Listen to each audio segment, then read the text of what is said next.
Hey there everyone, this is Samuel Johnson and welcome back to the MTV Spider-Man Retrospectives. And today we're going to be discussing episode 8 of Spider-Man, the new animated series, The Party. And as stated last week, this episode we're going to see this show's version of another classic Spider-Man villain, Electro. Well, sort of. Technically the character was introduced in the last episode, but this is the episode where he officially turns into a supervillain. In this case, for those that don't know Electro's story, it's really just a bare bones basic one. He was a man named Max Dillon who was an electrician who, during a job, wound up getting shocked, and instead of killing him, it instead gave him electrical powers, and he decided to become a supervillain. The story has been told, and whenever the story's been retold, they've kind of souped it up or changed it somewhat, but usually the common denominator is his name and electrical powers. So, yeah, there's not really much going there for it. As such, for this episode, for this version of Electro, they do give him they do add more to his backstory. And as I go over it, you may notice that it's similar to another version of Electro, which I'll talk about when I'm done talking about the plot summary, but again, I'll get to my thoughts there. So, in this case, his name is still Max Dillon, and for this series, he's actually a college student. In fact, he's actually one of Peter's friends, and he's brainy, kind of a dork, a bit of a wallflower, and like Peter, he's picked on. Albeit, while Peter does still have a social life and friends, Max Dillon is in his own words, a human piñata. Literally, nobody cares about him, and any who do only see him as someone that they can push around, make fun of, and just treat like utter garbage. And it's not something Max enjoys, to put it lightly. In fact, to the point where he actually wants to join a frat of who he considers the popular students, and the frat is called Sigma Alpha Chi. And the leader of Sigma Alpha Chi is a douchebag by the name of Doug Reisman. And that's just the nice way of putting it, because this guy is a complete and utter asshole. And the thing is, that's exemplified in the very first scene of this episode, where he and two of his buddies from the frat have kidnapped Max Dillon, pretty much duct tape a helmet to his head so he can't see or hear anything, because they've also blinded him, bound his wrists, and then brought him into a limo with the intent of bringing him to the Bronx and then just leaving him there just to be dicks. So yeah, I don't like this guy. And of course, unfortunately that prank goes haywire because Max is obviously gonna struggle because he was fucking kidnapped. And as a result, he ends up starting the limo while they're stopped at a hot dog stand and nobody's inside. Which, I'm just gonna say right now, why the fuck would you leave your keys in the car? I don't give a damn if you think he can't do anything. That's just inviting someone to steal it. And guess what? When you have a guy who is conscious, knows he's being kidnapped, and has somewhat free reign, he's gonna move around and try and get away. And guess what? Yeah, Max ends up starting the limo and starts driving, but he's blind, so he doesn't know where he's going, and while driving around, he accidentally smacks his head and knocks himself out, and the limo is still going. Spider-Man is able to come in and save him, though. Spider-Man's able to come in and save him, but not before the limo dives front first into wet concrete. But Max is thankfully unharmed, save for a few bruises on his face, but yeah, the emotional damage is done. As such, later on in the day, Peter meets up with Max, and sure enough, Max is just, you can tell the fatigue is catching up to him. Like, he just says he wants to be, like, he pretty much just, he's just like, I thought college would be different, but even here, I'm treated like just garbage. Everyone just seems to walk all over me, and I just want things to change. You can tell the poor guy just wants a break, and he still thinks that Alpha Sigma Chi is the key. And again, I have to remind you that he doesn't know that Doug and his cronies are the ones that grabbed him, And so when he and Peter see Doug Reisman walking down the sidewalk, Max approaches him and tries to engage him in conversation, but doesn't really know what to do. But Doug seems to take the bait and says, "You know what? We're having a party later, and I think maybe you could come. I think maybe you could come. Maybe you could socialize, etc." And Max says, "Yeah, I'll be there." Although Peter knows right away that Doug Reisman is bad news, and even provokes him into a fight, which Peter has to throw. So because spider powers. Unfortunately, that doesn't really ingratiate Peter to Max, as Max thinks that this is his one chance of actually getting in with these guys, and so he tells Peter just butt out. In the meantime, though, speaking of that party, it turns out that Harry and MJ are going, and they didn't tell Peter because they thought he wouldn't make it. Peter, of course, says that he has to study because, well, he missed his class because of Spider-Man antics. But at the same, as a result of this, MJ and Harry have a bet going to see if Peter comes. If he doesn't, Harry gets $25. If he does, MJ gets 25. As such, he says he'll come, but he'll be late, which is really just him just pondering whether he'll come at all. But yeah, the party at Alpha Sigma Chi goes off, and Max, of course, is there. It looks like a standard party that a bunch of college kids would have. They're all just enjoying themselves, and Max is still a wallflower, trying to get in on everything, but clearly having trouble.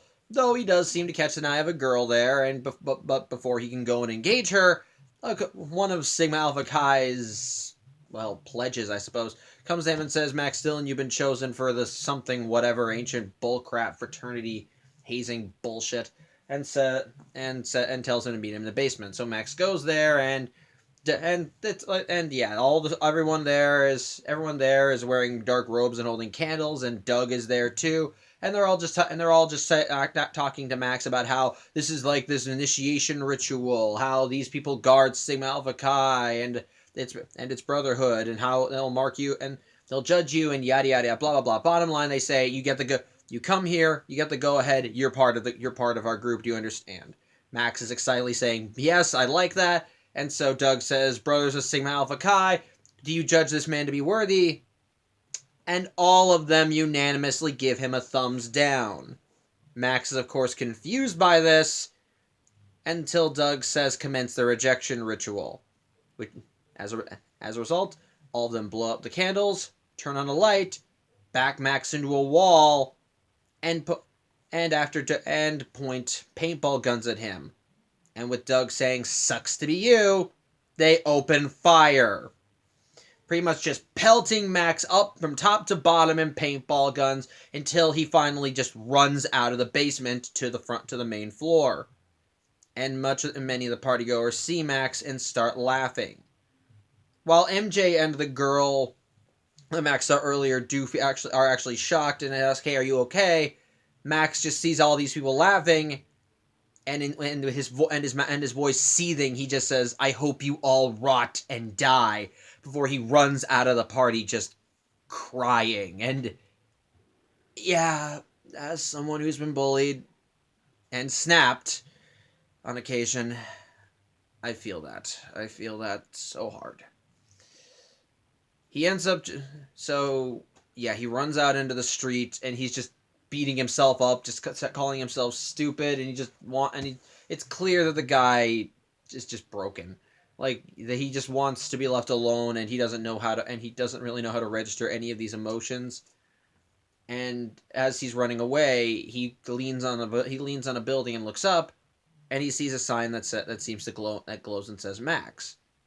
He thinks, is this for him? He climbs to the top of the building, and it's instead an ad for something called Maximum Voltage. Even more embittered and angry, Max grabs like a bottle that was on the roof and throws it at the sign, and he ends up breaking the sign and causing it to leak neon. And I should probably mention, all of this is happening in the middle of a thunderstorm. And when it does, and as the sign breaks, a lightning bolt flies down from the sky and hits the sign as it's spraying Max. And as a result, the sign overloads and explodes and causes Max to fly off the roof. And as he's flying, another bolt of lightning hits him, causing causing his body to just start glowing with energy. And as he falls to the ground, his body slows down, and it's clear that the man who floats above the ground now is not the same one that fell off the roof. Ladies and gentlemen, we now are bearing witness to the Spider-Man villain known as Electro. And he is very much pissed. After Max becomes Electro, he ends up floating back to the campus and bursts into the party. And while everyone there is shocked, Max only has one target in mind, Doug Reisman, who he immediately just starts blasting with electrical energy. And throughout the whole and he's just angry, bitter, blaming Doug for this. He even ends up throwing him out of the building. And as Doug is just on the ground in pain, he gets up and looks to Max. Max's last words to him are, "Sucks to be you." Before he zaps him even further, lifting him into the air, and as Doug is convulsing in the air, he suddenly stops. And Max drops his body. He is dead.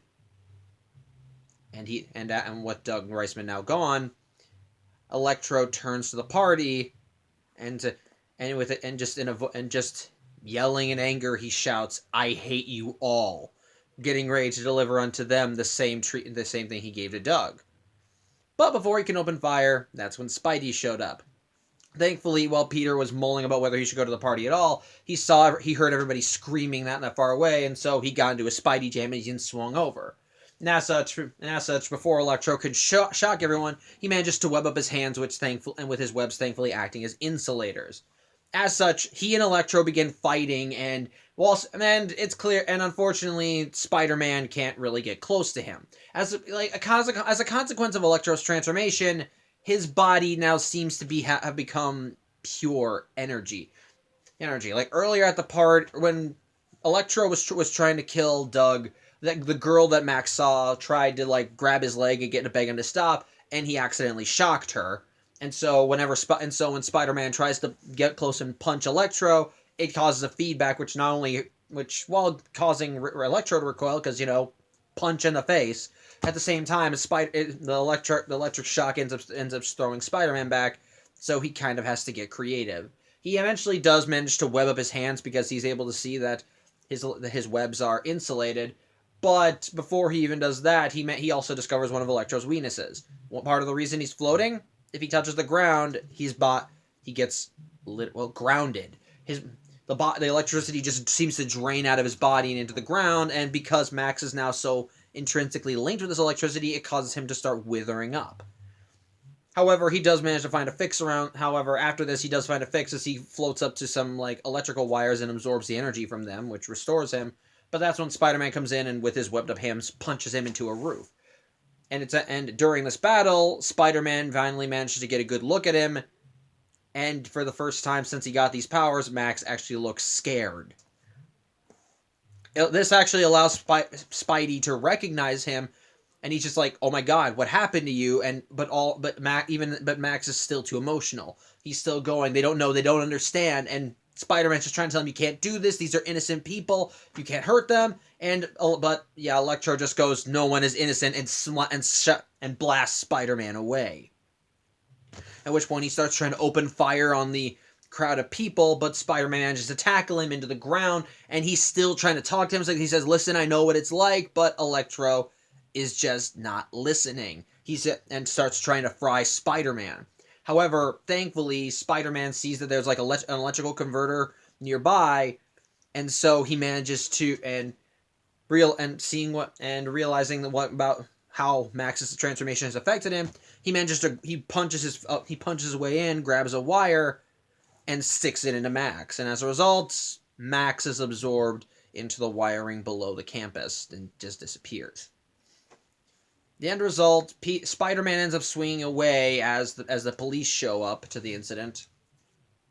He regrets that he had what he had to do to stop Max, but at the end of the day, Max did need to be stopped.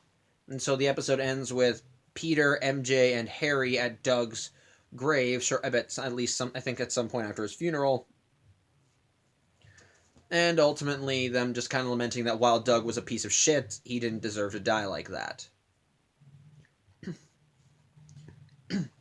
As such, after Peter does confirm that he arrived at the party late, the group ends up, Harry and MJ end up going off with Peter staying behind to just kind of have a moment of contemplation. But he does at least hope that wherever Max is gone, he at least is at peace. Though as he walks away, we see one of the lamps surrounding the cemetery that had gone on not even a minute ago, suddenly spark blue as we hear Max crying from inside. So, what did I think of this episode? I liked it. I really liked it. If I had to list a flaw with it, it's that not enough Electro.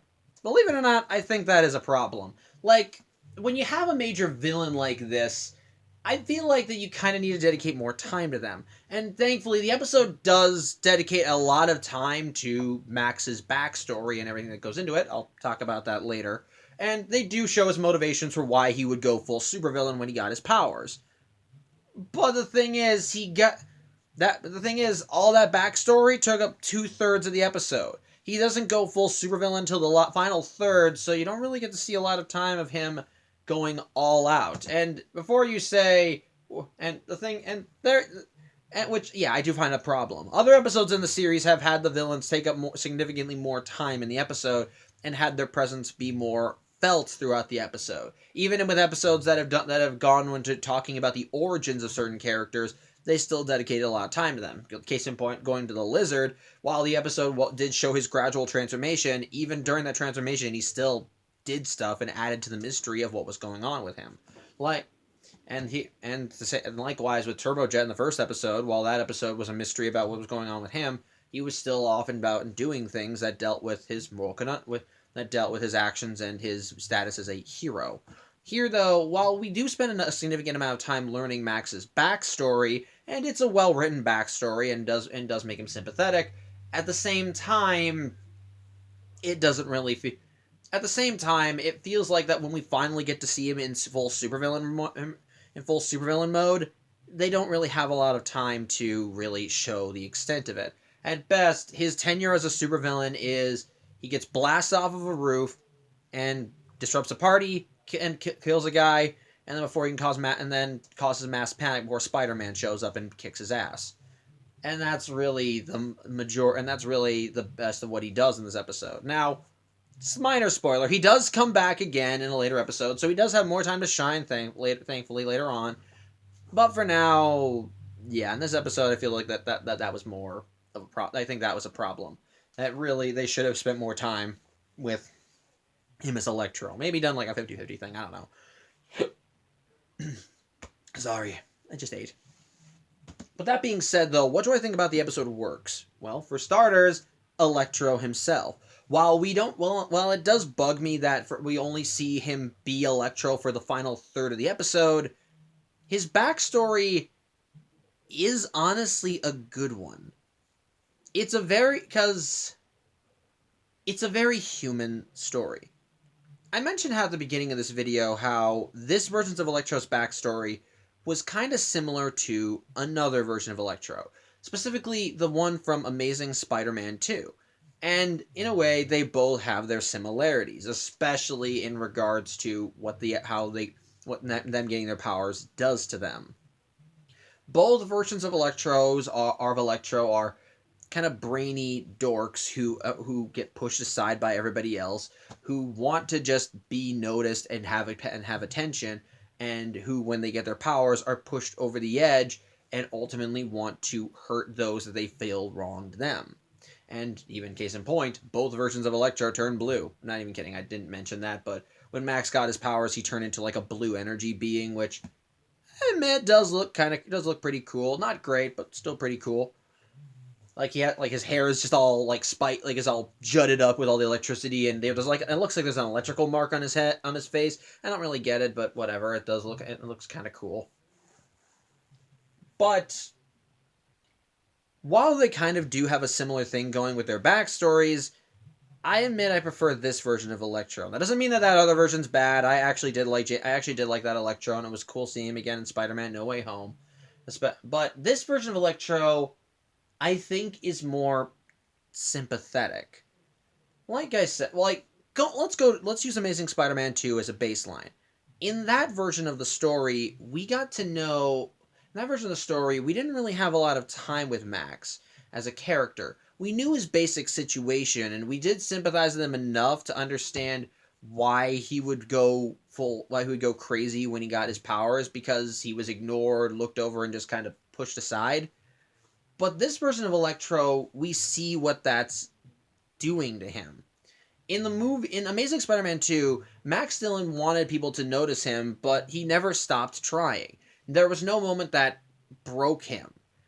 I guess if you want, like, you could have a moment, it would possibly be after he got his powers, and all the attention that was formerly on him went to Spider-Man. But in that case, you could make the argument that he was already an erratic personality. We saw that in Amazing Spider-Man 2. He was desperately he wanted positive attention to the point where he craved it. And when Spider-Man showed him that, he went to full hero worship. And when someone talked smack about Spider-Man, he imagined manhandling the guy and telling him, "Don't you dare talk about him like that." In that case, it felt like that version of Electro was already erratic. That he already had some problems up here that he probably should have had addressed. This version of Electro, though, let me put it this way: the Electro in Amazing Spider-Man 2 just wanted to be noticed.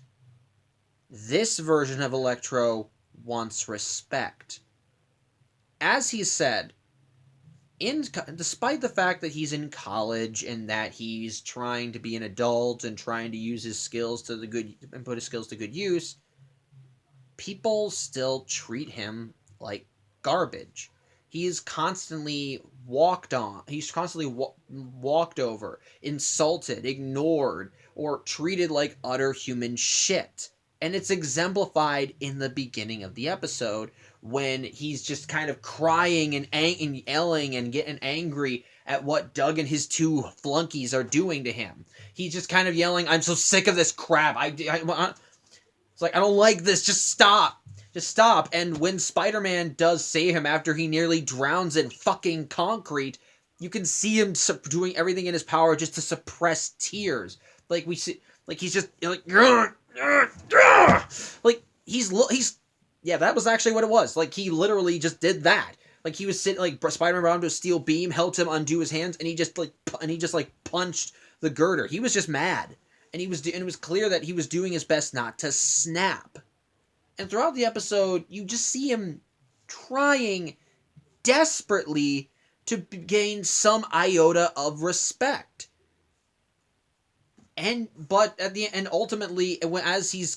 Ultimately, the people he wants respect from are just like dangling it in front of him, and that just because they like seeing him squirm until they decide to pull the rug under him and do it in a way that just utterly humiliates and belittles him. It's like their way of saying you're a piece of shit and you're not worthy of even licking our boots. And honestly, I kind of buy that. I can buy that as a motivation. I mean, the actions themselves, no, God, no, horrible, horrible, horrible stuff. But when they do that, when they dangle this possibility in front of Max and take it away just because they want to make him just because they think it's funny, you can understand why he snaps. Why he feels like nobody cares about him. When everyone at the party laughs at him, he just is seething and angry, and he finally hits the breaking point. And you end up just feeling so sorry for him. Like I said, he's just a guy who wants respect, who wants to be treated as a human being. And yeah, he doesn't know how to socialize, which, yeah, I think is... But at the same time, he's clearly trying. He desperately just wants someone to be his friend, to be there for him. And yes, he has Peter, but like I said, he and Peter are kind of in the same boat. He wants someone to He wants to be propped up, which admittedly is kind of selfish, but again, let's go back to the treated like a human pinata thing. He wants people to treat him as an equal, not as something to be stepped on and then scraped off their shoe. And as the episode goes along and he's continually denied that to the point where the people he respects actively spit on him and treat him like shit because they think it's funny, you can understand why he snaps when he does, especially with considering how his transformation affects him. It's not just simple, I've got electrical powers now. It's full on transformation. He's blue and he no longer can even interact with people. And to make it worse, he is angry. He is bitter. And at this point, the constant bullying has warped his sensibilities because now at this point, he thinks that all of them are just as bad as Doug. That they all laugh at him and belittle him, treat him like garbage. Well, guess what? He's the guy in power now. He can treat you like shit. You want to laugh? Well, look who's laughing now, you pieces of shit. Sorry, that got personal. But the point is, when he finally snaps, it's believable, and you feel so sorry for him.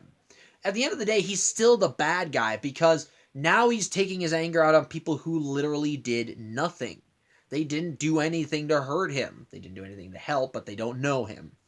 And so now he's just going on a full rampage. And essentially, it's like if the kid everyone bullied in school came in one day with a gun.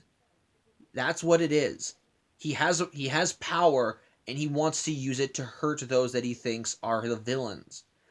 And it's ultimately why he still fights against Spider-Man. Because Spider-Man is defending those who he thinks are the true bad guys. Even though he's the one with all the power and he's trying to fry them.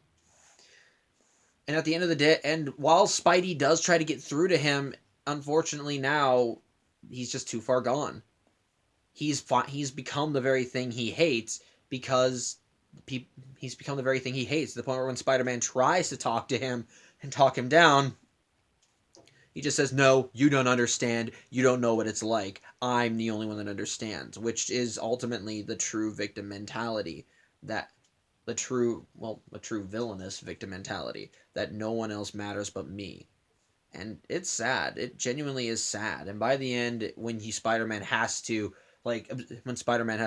finally stop him, you do genuinely feel sorry for the guy. And you just know that if things had gone differently, then he wouldn't have become the monster he did. And honestly, for me, I think that's a good backstory and a good way of showcasing why he becomes a villain, while still showcasing just that it showcases his descent into madness while still making you feel sorry for him. He was just a guy who wanted respect, who wanted to be treated as an equal, as one of the cool kids, and that's all he wanted. He just wanted friends, and at the end of the day, but everybody he turned to just kind of stuck their nose up at him, and so as a result, he just snaps and transforms into a literal monster. That, for me, is honestly a really good backstory, and I honestly sympathize with that. You'll notice throughout this vlog that I was seething. That there were points when I was legitimately angry. I've been bullied. When I was a kid, I was bullied. I have a short temper. I'm trying my best to work on it nowadays, but when I was younger, people liked to use that to abuse, like to poke at me, try to provoke me, make me angry because they thought it was funny. And I have snapped before. I'm not proud of it. And in those moments, I've genuinely felt like I've just been seeing red. But the thing is, and as a result, it makes me angry to see that mentality go on. And I'm just going to say this right now. While I do understand why, in the episode when Doug was killed, while I do agree that it was tragic, at the same time, they did a good job at making me hate the bastard. He was a piece of entitled human garbage who honestly was kind of who you kind of did expect to be a villain to be the villain. And I honestly did not react in horror when he was killed. I thought that sucks, but that's it. He was not one of the he definitely felt like he deserved what came to him, especially with what happened at the beginning of the episode. While he did not intend to drive Max into a construction yard and have him almost get buried in cement, at the same time, he and his goons jumped him, gagged him, or essentially blinded him and kidnapped him. That is cruel. That is not funny. That's just kind of vile. And I've seen that mentality with frats or whatever, or people who think that this is it's just a prank. Get over it, bro. No. No. That's not funny. That's just cruel. And so when I actually did see Doug get his comeuppance, I honestly felt nothing. I thought this guy deserved it. Didn't think he I mean, okay, scratch that. He didn't deserve to be killed, but at the same time, But at the same time, he deserved comeuppance, and they did a good job at making you hate the guy, especially if you were someone who's been bullied. As a result, Max's transformation, I did kind of hit a core. What happened to Max did hit a core with me. Because I've been in a similar situation. I've been laughed at and mocked and teased and provoked till I have snapped. And it's not fun. It's not nice. It's not good. And seeing that mentality actually showcased with Max and his progression throughout the episode, I felt sorry for him. I felt sorry for him because I felt like I've been there. I've been in your shoes, man. I can been in your shoes, man. But ultimately, again, the fact that but at the end of the day, he's become the very thing that he hated. He's become a monster who uses his power to hurt those he considers beneath him, the people that or at the very least, the people he feels mocked him. And as a result, Max Dillon is effectively dead, and all that's left is Electro. It's it's good. I like it. It's very good and it's very strong, and it definitely hit a personal it definitely hit a chord with me as I related to his back as I sympathize with him on a personal level. Though at the end of the day, I'm able to see why he's a villain, because he's using his power to hurt, kill, and just be a monster. In no way, shape, or form is any of that justified or is any of that good. It's just a monster. Even if you sympathize with him, no excuse. There's just no excuse. So, yeah. Otherwise, though, yeah, I think that's really all that there is to it. The big thing is just the stuff with Electro. While I wish we had seen more of him as Electro, what we got, I think, was still decent. He had a good backstory. You felt sorry for him. He had good pacing. Showcased enough of a reason for why he would go full supervillain. And at the end of the day, I think it's a good first foray for him in the show. Like I said, he does come back later, and we will talk about that event, and we'll talk about that in a few weeks. But for now, as his first foray, while I wish he could have done more, same time, they did well in setting him up for this episode. So, yeah, overall, it's good. It's good. It's really good. I like it. So, yeah, that's about it. Oh, sorry I got a bit more personal in this episode, but next week we're going to be meeting Flash Thompson, so that'll maybe be entertaining. So, yeah, that's about it. That's about all I can say. Thank you for watching. I'm Samuel Johnson, and I'll hopefully see you next week. Take care.